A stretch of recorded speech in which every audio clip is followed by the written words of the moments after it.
So ultimately, what I've noticed is the disappearance of the top 10 genre on YouTube. I mean, seriously, can you think of the last time you remember watching a top 10 on YouTube?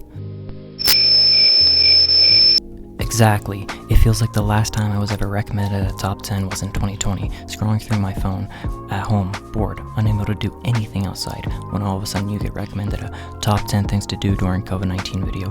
Now, don't get me wrong, channels like Watch Mojo and Most Amazing Top 10 are still pumping out content with a very loyal fan base to them, probably due to the fact how much of an obvious moneymaker those channels are. However, when you look at their viewer rate, it's very poor.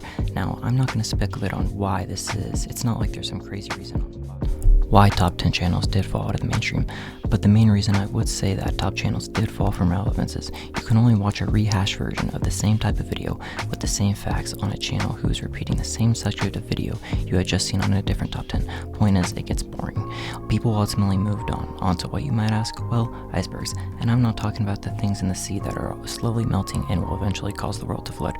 No, what I'm talking about are the things that you see on the internet, such as internet lists. Now, these can range from the most practical topics such as YouTube icebergs to the more obscure such as M&Ms. Point is, icebergs have put themselves in the YouTube mainstream, such as Reddit and or even YouTube. Point is, they're in a lot of places on the internet right now. Either way, it's clear that icebergs have conjured the internet, especially the YouTube landscape, with iconic YouTubers such as Wendigoon being constants in terms of iceberg makers.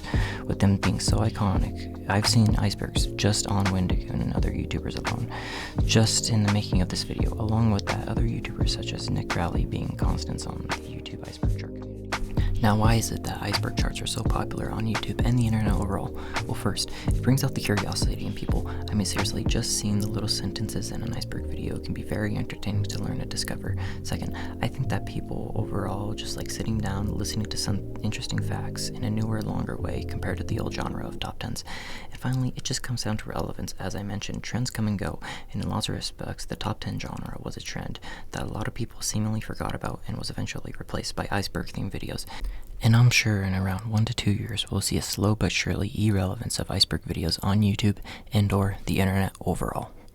Overall, the transition from top 10s to iceberg charts is an interesting one on the internet. I feel is ultimately not too many people talk about or even notice for that matter. And with that, thank you all very much for watching this video. If you really did like it, please consider liking and subscribing. And not just that, but please tell me any other videos you would like me to make, for I am actually really interested in YouTube and just kind of commentary overall. It really does interest me on how the internet like that is overall. And with that, thank you all very much for watching this video.